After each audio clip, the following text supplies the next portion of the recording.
Hello, my name is Ashlyn and I'm going to show you how I take care of my beard. The beginning stages of growing a beard can be itchy, so I use TONI&GUY's Hair Stubble Oil to soften the hair.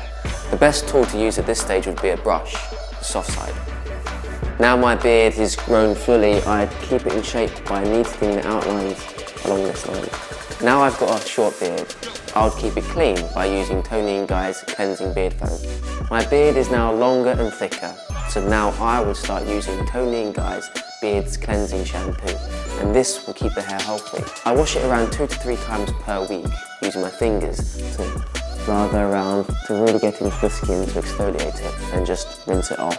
Now I can start using a comb to detangle. I'd recommend using a bamboo comb as it doesn't cause static to the hair.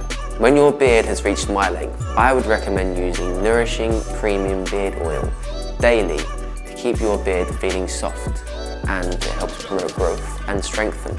I would use my fingertips to massage it deep into the skin, then use the palm of my hands to smooth it over.